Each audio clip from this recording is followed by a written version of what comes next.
Welcome back to The Explainer.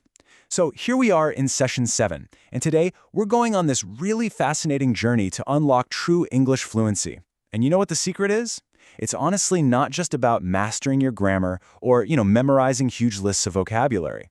It's actually all about solving the American cultural puzzle. I mean, think about that for a second. Can you speak a language flawlessly and still just totally fail to communicate? There's this fantastic anecdote from a barber out in California who had been cutting hair for years, and he noticed something really interesting about some of his immigrant clients. A lot of them spoke with absolutely perfect English grammar, but they still really struggled to connect or just hold a natural, everyday conversation with the locals. And why is that? Well, it's because they were missing that underlying cultural context. So the crucial point is that language and culture are completely, literally inseparable. They are two sides of the exact same coin. If you want to truly master a language and, avoid those awkward misunderstandings, you really have to understand a society's shared values, its historical heartbeat, and its social traditions. Okay, so here's our roadmap for today's session. We're going to assemble this mosaic piece by piece, looking at defining culture, core values, music and sports, a melting pot menu, and finally, Hollywood history. Let's kick things off with Section 1, Defining Culture. Now, culture is a pretty abstract word, isn't it? What exactly do we mean when we throw that term around? Okay, let's dive into this. Culture is essentially the unseen rulebook governing a society. It dictates absolutely everything, from our daily habits, like what we wear or how we introduce ourselves, right up to the massive institutions we build, like our legal and educational systems.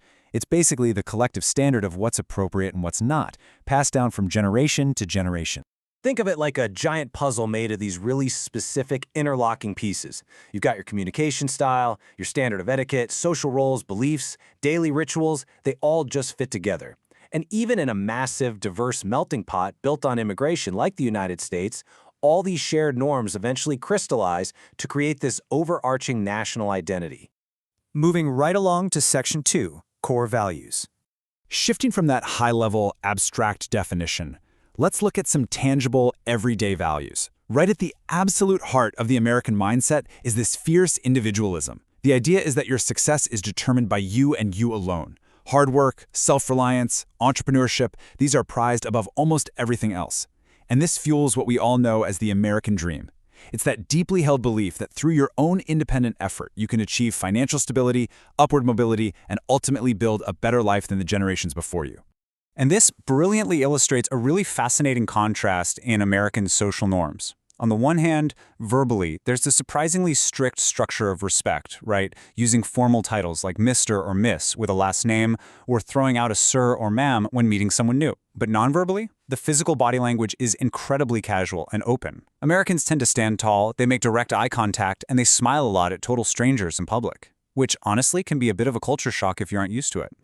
Now listen, if you take absolutely nothing else away from this section, remember this one phrase. In American culture, time is money.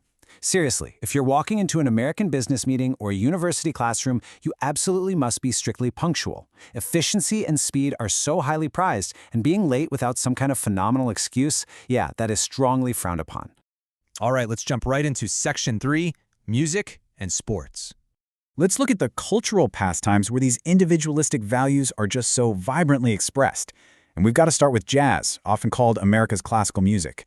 Born down in the African-American communities of New Orleans, Louisiana, jazz is totally built on this forward-swinging momentum.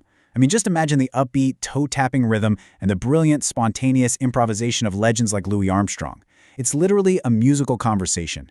It uses this call-and-response pattern where one musician plays a melody and the others just sort of organically answer back. What I absolutely love here is how jazz perfectly mirrors America's oldest professional sport, baseball. Both of these pastimes just beautifully balance America's love for individual stardom with the absolute necessity of team cooperation. Think about it. A jazz soloist shines individually, but they completely need the band's harmony right there behind them. It's exactly like how a baseball batter stands all alone at the plate, but has to rely on the entire team's effort out on the field to actually win the game. And hey, speaking of baseball, 1846. That was the year of the very first recorded baseball game using modern rules. It was played between the New York Knickerbockers and the New York Nine. And that game really cemented baseball as the nation's oldest professional sport. It evolved from these old 18th century games into this incredibly beloved national pastime that's now played everywhere from tiny backyards to massive, packed stadiums. Section 4. A melting pot menu. Let's move to and see how this builds from entertainment to the incredible regional diversity of American food. So, transitioning from the jazz clubs over to food, we see that because America is a nation built on immigration, its cuisine is literally a mouthwatering geographic road trip. Up in coastal New England, you have this creamy, incredibly rich seafood like clam chowder. Head down to the South, and you're going to find amazing soul food and crispy fried chicken. The Southwest offers up this beautiful Tex-Mex fusion featuring spicy chili and tacos. And then the Mid-Atlantic gives us that super diverse, heavy comfort food, like a massive, greasy, cheese-filled Philly cheesesteak. Now here is a super practical cultural tip for you for when you're dining out over there. American restaurant menus are huge, and the portions, they are famously massive and pretty calorie-heavy. So if you can't finish your meal, don't sweat it. Asking your server for a box to take your leftovers home is completely normal, very common, and honestly, totally expected. And that brings us to our final stop, Section 5, Hollywood History. So, let's introduce the final piece of our American puzzle, the film industry. Hollywood was officially incorporated as a municipality out in Los Angeles back in 1903. But here is a highly surprising fact for you. Do you know why early filmmakers rushed all the way across the country to sunny California in the early 1910s? Well, it actually wasn't just for the beautiful weather or the diverse filming locations. They were primarily trying to escape the super strict patent laws and constant lawsuits of Thomas Edison, who was aggressively enforcing his motion picture patents way back in New Jersey. Pretty crazy, right? Now, what's really interesting about this slide is the sheer scale of the big five studios. You've got Paramount, Warner Brothers, Universal, Disney, and Columbia. These massive studios basically act as a giant global megaphone. They broadcast American culture, values, humor, and language to the entire world. Honestly, to learn American English is, in a lot of ways, to interact directly with the cultural legacy of these very studios. So, we've pieced together the American mosaic today, from the importance of punctuality and fierce individualism all the way to jazz, massive food portions, and the quirky history of Hollywood. But before we wrap up, I want to leave you with a provocative question. How does your own native culture shape the words you speak every day? Really think about it. Language is never just grammar. It's a living, breathing reflection of who we are as a society.